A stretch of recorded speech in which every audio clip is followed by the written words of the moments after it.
Introducción.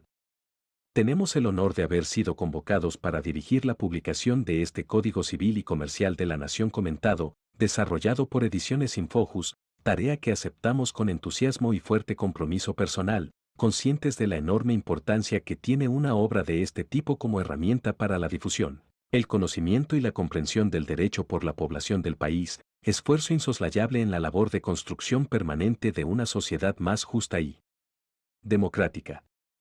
Nos propusimos que los contenidos de la obra fueran ágiles, más orientados a la explicación del sentido de los artículos que al desarrollo de debates doctrinarios propios de los tratados que en los próximos años habrán de dar cuenta de ellos. La dinámica de lectura buscada ha determinado que, salvo en casos excepcionales, no se citaran obras o fallos, sino que se procurara plasmar una elaboración original de los distintos autores elegidos por su capacidad para esa tarea. Tal modalidad de trabajo no ha ido en desmedro de la calidad del contenido, que consideramos de sumo valor. Al decidir sobre la estructura de los comentarios, consideramos que ellos debían presentar una introducción al tema, seguida de la interpretación de la norma, con el objetivo de generar contenidos que resulten aptos tanto para cualquier habitante del país que quiera abordar el código como para los estudiantes de materias de derecho o para los abogados y magistrados en general. Un código de esta naturaleza es una norma vertebral del sistema jurídico de un país, pues está destinado a regular las múltiples relaciones que las personas establecen en el rico entramado de sus vínculos personales, familiares y empresariales, en su diario rol de consumidores, en la construcción de proyectos diversos, en su defensa cuando son injustamente dañados y también en su relación con los bienes y cosas de los que se sirven. Estamos ante un cuerpo normativo concebido para posibilitar que las personas alcancen el más alto nivel de vida posible, con respeto por los derechos de los demás, razonable y necesaria limitación para la protección de los derechos sociales, el medio ambiente y los intereses que hacen al bien común, lo que incluye el resguardo de quienes se encuentran en situación de vulnerabilidad o de desigualdad estructural y la exclusión de toda conducta discriminatoria, supuestos que derivan lógicamente de la obligación de interpretar los contenidos según las normas de derechos humanos establecida en los artículos 1 y 2. La regulación contenida en los 2.671 artículos que integran este cuerpo normativo no es fruto de la casualidad, sino el producto de siglos de evolución de la cultura jurídica occidental, de la experiencia desarrollada por la labor legislativa, académica, doctrinaria y jurisprudencial de los argentinos, de las discusiones generadas por anteriores proyectos, de la labor de un enorme número de juristas apasionados, liderados por una comisión compuesta por los Dras.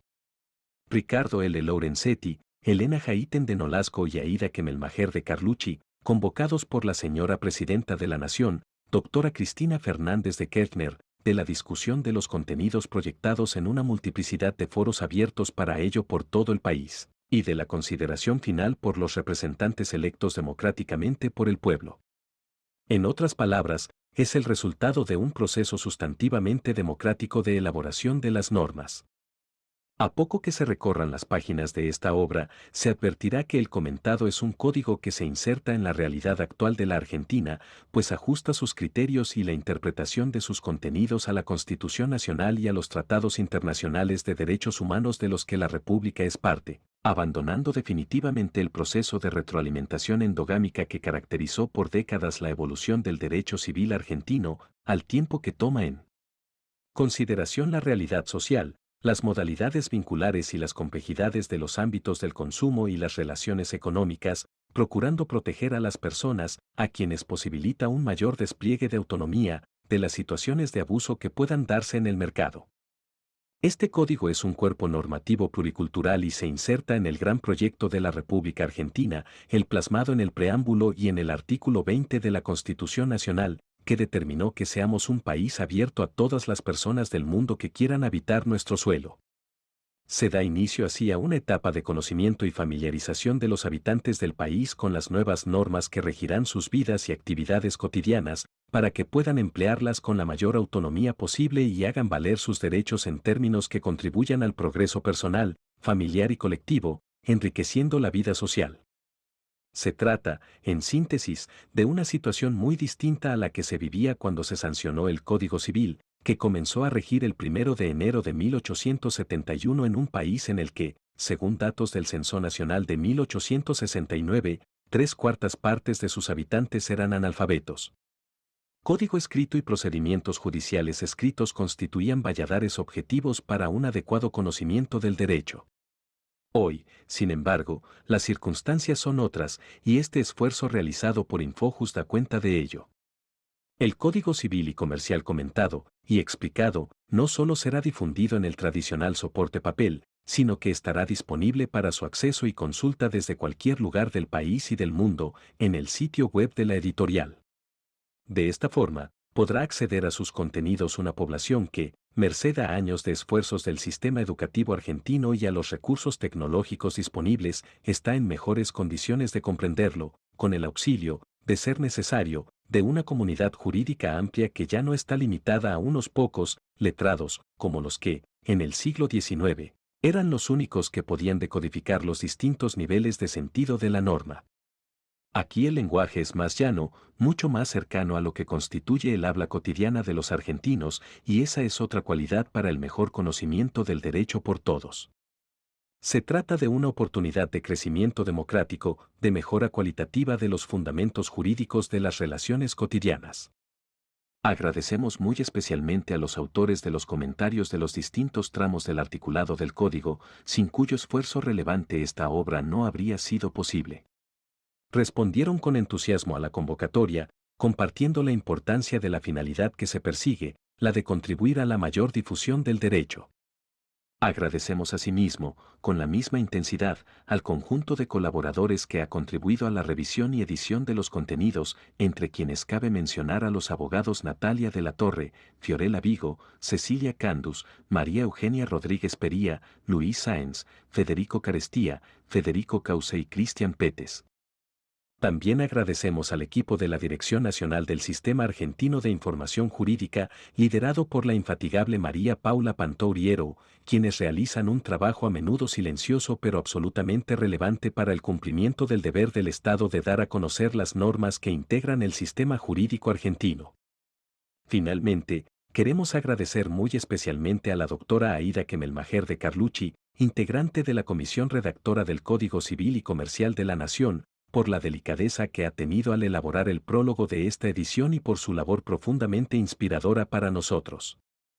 He aquí un punto de partida para una experiencia que invitamos a recorrer juntos, la del conocimiento de las normas que regirán en un país abierto, pluricultural, que mira al futuro y construye las instituciones necesarias para abordarlo. Desde el esfuerzo común por difundir las normas elaboradas por una sociedad democrática, compartimos el orgullo de haber podido colaborar en la tarea de poner esta obra en las manos de todos los habitantes del país, muy especialmente, en la de quienes día a día luchan por la construcción de una sociedad más justa y solidaria. Título preliminar. Capítulo 1. Derecho. Artículo 1. Fuentes y aplicación. Los casos que este código rige deben ser resueltos según las leyes que resulten aplicables, conforme con la Constitución Nacional y los tratados de derechos humanos en los que la República sea parte. A tal efecto, se tendrá en cuenta la finalidad de la norma. Los usos, prácticas y costumbres son vinculantes cuando las leyes o los interesados se refieren a ellos o en situaciones no regladas legalmente, siempre que no sean contrarios a derecho. 1. Introducción.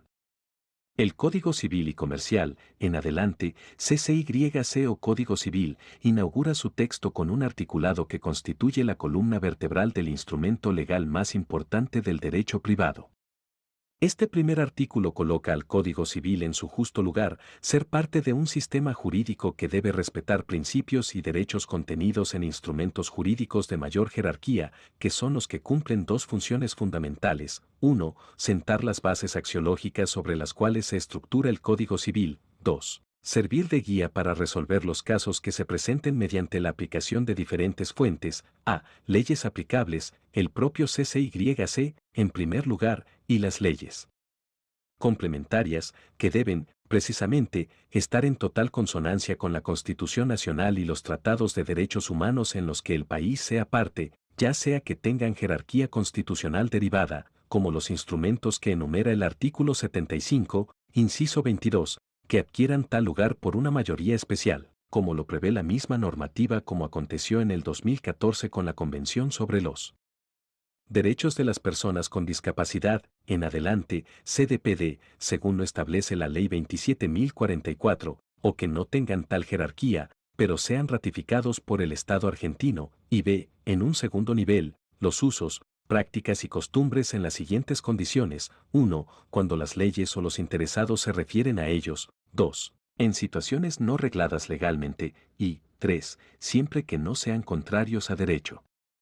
Como bien dice el título que ostenta este primer articulado, fuentes y aplicación, tales fuentes deben aplicarse teniéndose en cuenta la finalidad de la norma. De este modo, se recepta como uno de los principios de interpretación, el principio teleológico, cuestión que se complementa con lo dispuesto en el artículo segundo. En otras palabras, el círculo referido a los principios interpretativos para resolver los casos civiles y comerciales a nivel general y más allá de las regulaciones específicas de ciertas normativas como, por ejemplo, el artículo 963 que establece un orden de prelación sobre las normas aplicables a los contratos, se cierra con lo previsto en el próximo articulado, de allí que para lo relativo a la aplicación del derecho, denominación que ostenta el capítulo 1 del título preliminar y que es más amplia que la noción de ley que adoptaba el Código Civil derogado, en adelante, CC, deban analizarse de manera conjunta e integral los dos primeros articulados. Por otra parte, cabe destacar que la norma en análisis abre el título preliminar, lo cual no es un dato menor. Como bien se ha afirmado, una de las funciones que puede cumplir un título preliminar es la de aportar algunas reglas que confieren una significación general a todo el código. De este modo, el sistema adquiere un núcleo que lo caracteriza y que sirve de marco de comprensión de una gran cantidad de cuestiones de interpretación y de integración de lagunas. 2. Interpretación. 2.1. Consideraciones generales, básicas y fundamentales. La obligada perspectiva de derechos humanos ha significado una verdadera revolución en los diferentes subsistemas que integran la sociedad, cuyo eje central es la persona humana y la satisfacción de sus derechos.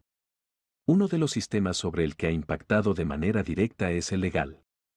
Así, los instrumentos de derechos humanos, con jerarquía constitucional desde 1994, han conminado a revisar de manera crítica todo el plexo normativo inferior. El Código Civil no ha estado ajeno a este movimiento, a tal punto que la célebre frase, "la ley no es el techo del ordenamiento jurídico", perteneciente a uno de los recordados maestros del derecho constitucional, no por casualidad, involucraba un conflicto de familia. Esto ha dado lugar al conocido derecho civil constitucionalizado o, en palabras de Moset y Turraspe, a una suerte de publicización del derecho privado. Esta realidad jurídica ha superado un debate auténtico, mantenido entre dos colosos de nuestra historia jurídica, Alberdi y Vélez Sarsfield. El primero le recriminaba al segundo que el CC no había tenido en cuenta, o, en palabras más coloquiales pero elocuentes, le había dado la espalda a la Carta Magna. En este sentido, sostuvo Alberdi, la democracia entiende los derechos de un modo, la aristocracia de otro, y la autocracia de otro. Tomad por ejemplo el derecho relativo personal de autoridad paterna o el derecho relativo real de sucesión hereditaria, y veréis que cada legislación civil lo entiende de diversos modos, según el principio de su régimen político y social. No puede la constitución política ir hacia el sur y el código civil hacia el norte, y agrega, la dirección debe ser común como lo es objeto y mira. Si la democracia es la mente de la constitución, la democracia debe ser la mente del código civil. No podéis cambiar el orden político sin cambiar el orden social y civil en el mismo sentido, porque lejos de ser independientes y ajenos uno de otro, son dos aspectos de un mismo hecho. Tal era la importancia que le otorgaba Alberdi al CC desde la perspectiva constitucional, que decía que se trataba de una constitución civil. Esta disociación entre la Constitución Nacional y el Código Civil derogado es saldada en el nuevo Código Civil, que no solo ha tenido en cuenta a la Carta Magna y a los tratados de derechos humanos que ella incorpora y eleva con jerarquía constitucional en la reforma de 1994, artículo 75, inciso 22, sino también a un corpus juris más extenso, al que se conoce bajo el nombre de Bloque de la Constitucionalidad Federal, que es la principal fuente o fuente de fuentes del Código Civil. Para comprender la dimensión, significado e implicancias de edificar un CCYC sobre la base o pilares constitucionales convencionales, resulta ineludible apelar a dos piezas legales claves, útiles para comprender cuáles han sido las fuentes de inspiración de la legislación civil y comercial y, a la par, entender que su rumbo no podía ser otro que el que ha tomado.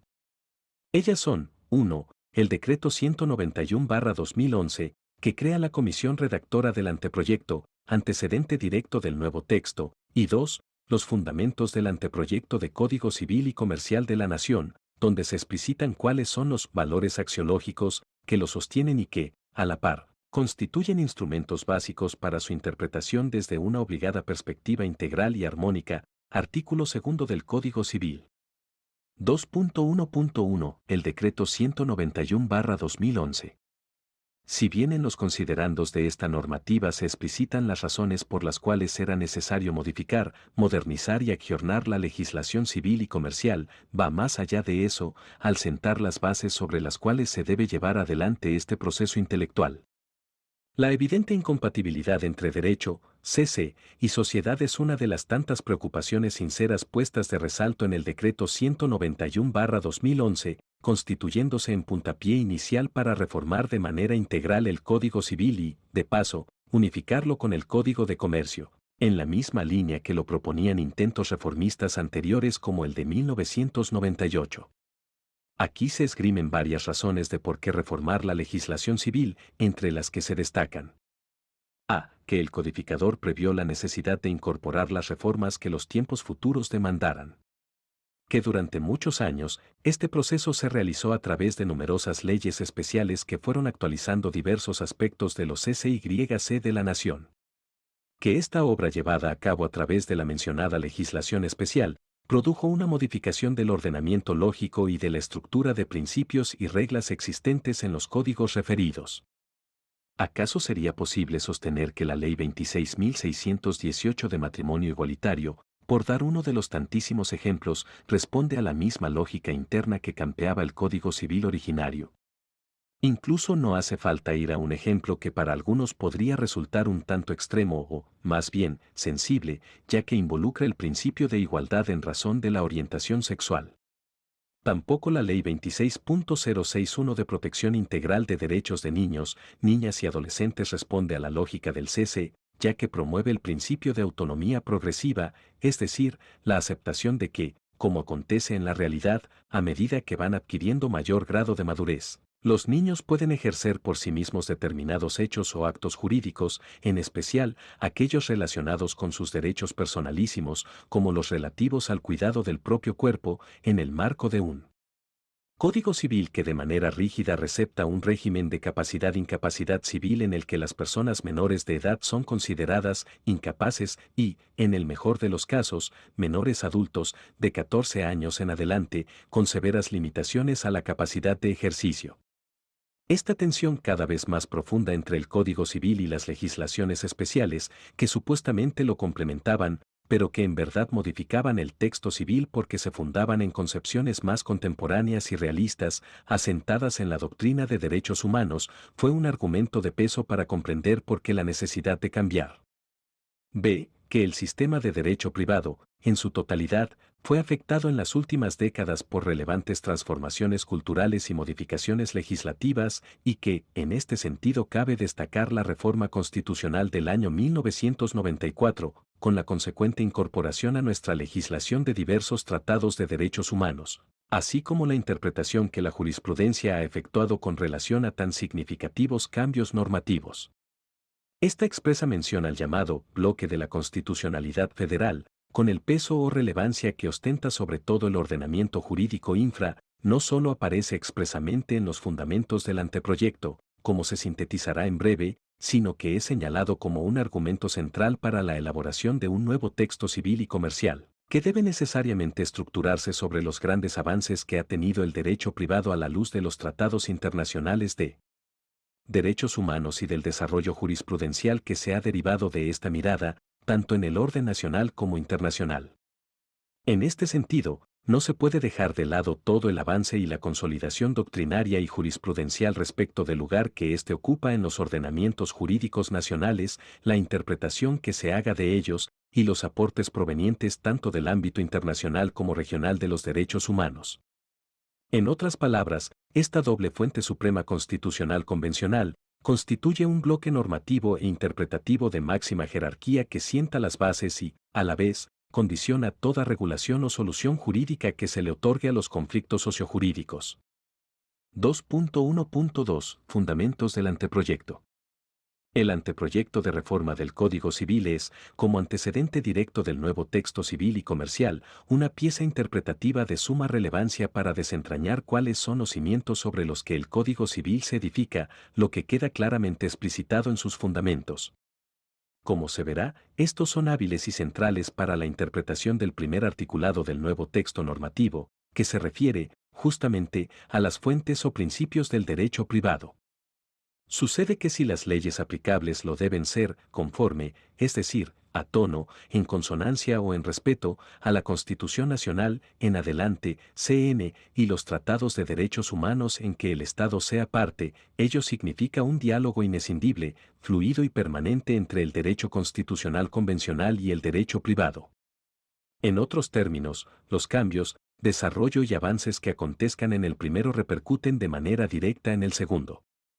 De allí que el Código Civil, tanto en lo relativo a sus fuentes como a su aplicación, se encuentra interpelado de manera constante y continua por la obligada perspectiva constitucional convencional. Ello es expresado por la Comisión Redactora en los fundamentos, todos los tratados internacionales suscriptos por el país y que resultan obligatorios deben ser tenidos en cuenta para decidir un caso. Esa es la función que tienen como fuente de derecho referida en el artículo primero.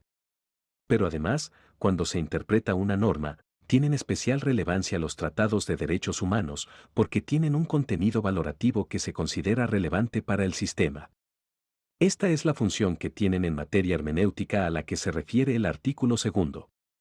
Los aspectos valorativos que auspician el Código Civil en su construcción y en la interpretación que de él se lleve adelante son explicitados en los fundamentos del anteproyecto, siendo uno de ellos, y de manera precisa, la constitucionalización del derecho privado, al cual se hace mención, en otros términos, en el artículo primero. La mayoría de los códigos existentes se basan en una división tajante entre el derecho público y privado. El anteproyecto, en cambio, toma muy en cuenta los tratados en general, en particular los de derechos humanos, y los derechos reconocidos en todo el bloque de constitucionalidad. En este aspecto innova profundamente al receptar la constitucionalización del derecho privado, y establece una comunidad de principios entre la Constitución, el derecho público y el derecho privado, ampliamente reclamada por la mayoría de la doctrina jurídica argentina. Esta decisión se ve claramente en casi todos los campos, la protección de la persona humana a través de los derechos fundamentales, los derechos de incidencia colectiva, la tutela del niño, de las personas con capacidades diferentes, de la mujer, de los consumidores, de los bienes ambientales y muchos otros aspectos. Puede afirmarse que existe una reconstrucción de la coherencia del sistema de derechos humanos con el derecho privado.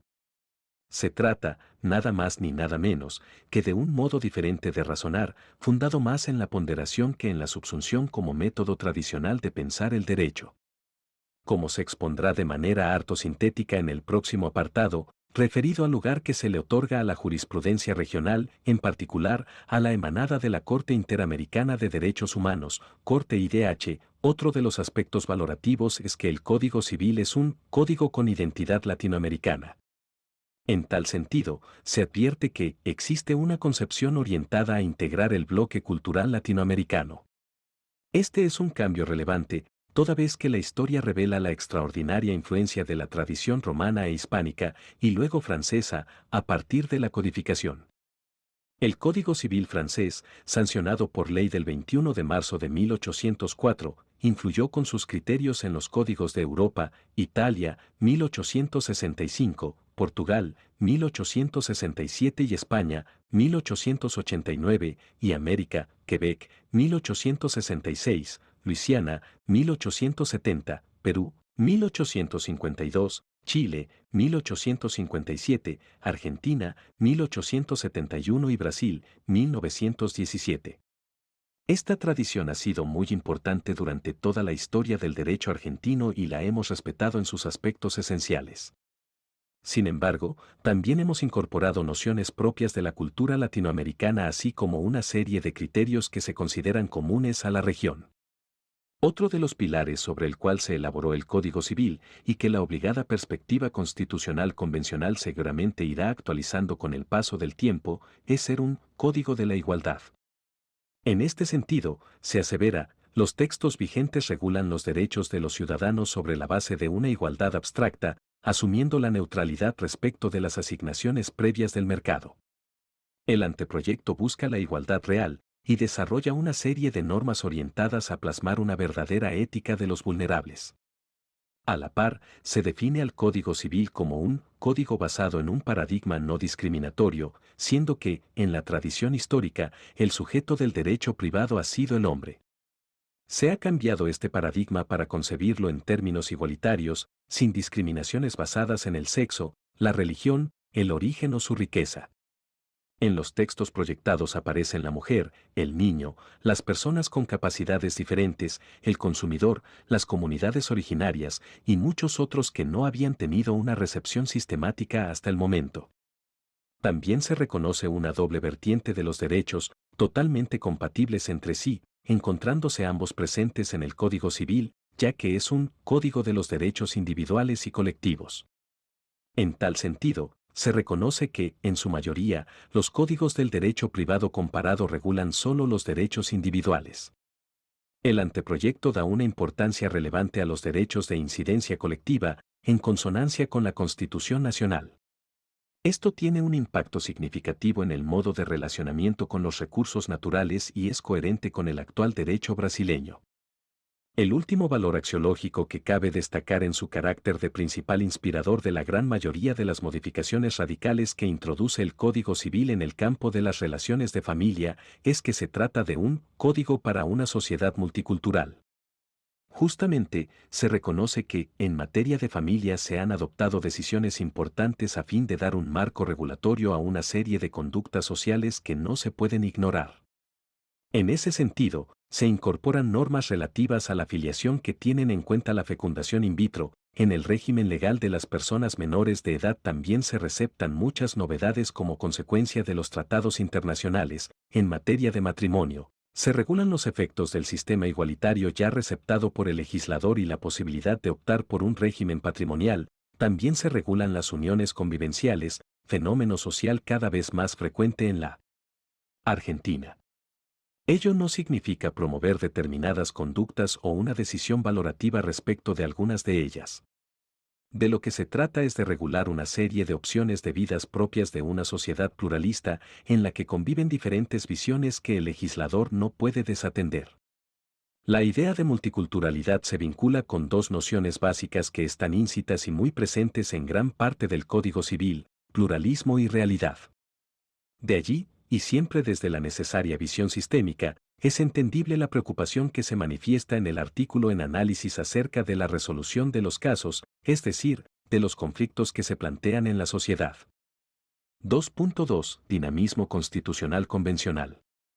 Los valores axiológicos mencionados, y los demás que también se explicitan en los fundamentos del anteproyecto, antecedente directo del Código Civil, se fundan en principios y derechos de derechos humanos y se derivan de manera directa de la Constitución Nacional y de los tratados de derechos humanos en los que el Estado es parte.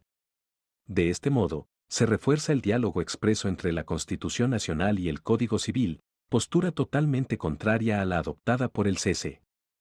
Se trata de un diálogo que se fortalece, amplía y actualiza de manera constante a la luz del desarrollo jurisprudencial internacional, regional y constitucional, al interpretar de manera dinámica los diferentes casos que se van planteando en el ámbito civil y comercial, en el marco de un régimen jurídico en el que cada juez debe llevar adelante un constante control de constitucionalidad-convencionalidad de las leyes, sea a instancia de parte interesada o de oficio.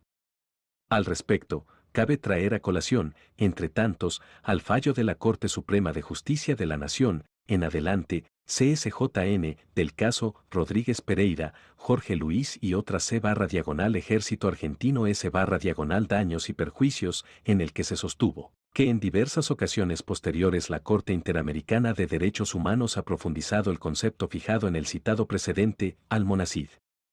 En efecto, en el caso, Trabajadores Cesados del Congreso, precisó que los órganos del Poder Judicial deben ejercer no solo un control de constitucionalidad, sino también de convencionalidad, ex officio entre las normas internas y la Convención Americana, caso Trabajadores Cesados del Congreso, Aguado Alfaro y otros, VS Perú, del 24 de noviembre de 2006, parágrafo 128. Por su parte, la jurisprudencia constitucional ha sido elocuente al destacar en varios precedentes cuál es el lugar que se le debe dar a la jurisprudencia regional, en especial a la que emana de la Corte IDH que integra el mencionado bloque de la constitucionalidad federal. En este sentido, la CSJN en el caso Masaú, del 13 de julio de 2007, ha enfatizado que la interpretación de la Convención Americana sobre Derechos Humanos debe guiarse por la jurisprudencia de la Corte Interamericana de Derechos Humanos, CID, y que ello importa una insoslayable pauta de interpretación para los poderes constituidos argentinos en el ámbito de su competencia y, en consecuencia, también para la Corte Suprema de Justicia de la Nación, a los efectos de resguardar las obligaciones asumidas por el Estado argentino en el Sistema Interamericano de Protección de los Derechos Humanos, CONS. 20, como así también el valor de sus recomendaciones y opiniones consultivas. De este modo, la aludida constitucionalización del derecho privado, además de ampliar, de manera humanizada, el horizonte del derecho privado, interpela a los operadores jurídicos a profundizar y extender el conocimiento a desarrollos doctrinarios y jurisprudenciales extraciviles y comerciales, interpretando de manera permanente si la legislación infraconstitucional respeta reglas, principios y valores de derechos humanos, y a la par, como debe ser la labor interpretativa ante las lógicas lagunas del derecho, sobre todo ante una sociedad que cada vez es más dinámica. 2.3. Las fuentes del derecho. La primera distinción que cabe esgrimir se refiere a un cambio de denominación. Veamos, el título 1 del CC se denominaba de las leyes, en cambio el capítulo 1 del título preliminar que se inaugura con el articulado en análisis se denomina derecho, es decir, se utiliza una noción mucho más amplia. Justamente, las fuentes del derecho no son solo las leyes, tal es así que el propio artículo primero se refiere, con ciertas limitaciones, especificidades o requisitos, a los usos, prácticas y costumbres. En este mismo sentido de carácter ampliatorio, Néstor Caferata sostiene que, en su primer articulado, el Código Civil establece cuáles son los mandatos de optimización, los paradigmas o modelos previos a la comprensión de la problemática, principios estructurales de la materia, que orientan la búsqueda con una inteligencia común de soluciones adecuadas, estableciendo criterios o directrices de funcionamiento. Según surge del articulado en análisis, las fuentes del derecho privado son a. Leyes aplicables, es decir, el propio Código Civil y las leyes complementarias, las que deben estar en total consonancia con la Constitución Nacional y los tratados de derechos humanos en los que el país sea parte, tanto los que tengan jerarquía constitucional como los de jerarquía originaria, y los que carezcan de tal valoración normativa pero que hayan sido ratificados por el país, y b. En un segundo nivel, los usos, prácticas y costumbres en las siguientes condiciones: 1. Cuando las leyes o los interesados se refieren a ellos; 2. En situaciones no regladas legalmente; y 3. Siempre que no sean contrarios a derecho. En lo que respecta a los usos y costumbres, cabe recordar que el artículo 17c se regulaba de manera autónoma esta cuestión en el mismo sentido que lo hace el Código Civil. Así, dicha normativa disponía, los usos y costumbres no pueden crear derechos sino cuando las leyes se refieran a ellos o en situaciones no regladas legalmente. Nuevamente el texto civil y comercial amplía la regulación de esta cuestión al referirse al uso, las costumbres pero también a las prácticas, es decir, se alude a 3 conceptos, no a 2. Además, el texto civil y comercial alude al supuesto de leyes que se refieran a ellas, a usos, prácticas y costumbres, pero también permite y valora que los propios interesados tengan en cuenta tales usos, prácticas y costumbres, lo que puede acontecer perfectamente en el derecho de los contratos. Por último, se agrega que la relevancia en el campo jurídico de los usos, prácticas y costumbres está condicionada o sujeta a que ellos no sean contrarios a derecho, advertencia que no hacía la legislación derogada. Cabe destacar que la versión sancionada quitó como fuente expresa del derecho a la jurisprudencia, la cual estaba prevista en la versión elaborada por la comisión redactora que, después de la primera oración, agregaba la siguiente: a tal fin, se tendrá en cuenta la jurisprudencia en consonancia con las circunstancias del caso. Ello no significa que la jurisprudencia no sea fuente de derecho, en este caso, implícita, sino que no está mencionada como las fuentes del derecho principales, porque es cierto que la fuerza de los precedentes, a veces, es un argumento de peso para que el derecho no se dinamice, sino que, por el contrario, quede rígido o estancado, con la consecuente dificultad de ayornar y modernizar la legislación a través de interpretaciones que acompañen los cambios sociales. En otras palabras, la intención que tiene el Código Civil es que cada caso se resuelva según la plataforma, constancias e implicancias propias. Ello no impide que se pueda apelar a la jurisprudencia como fuente inspiradora de la solución a la cual se arribe, pero se tratará de una sentencia que será fruto y resultado de la creación del derecho y no una mera actividad mecánica de aplicación o subsunción. Como bien se sostiene en la doctrina, las fuentes del derecho están íntimamente relacionadas con la interpretación, vínculo que se observa en el propio artículo primero y se complementa con lo dispuesto en el artículo segundo. Artículo segundo. Interpretación. La ley debe ser interpretada teniendo en cuenta sus palabras, sus finalidades, las leyes análogas, las disposiciones que surgen de los tratados sobre derechos humanos, los principios y los valores jurídicos, de modo coherente con todo el ordenamiento.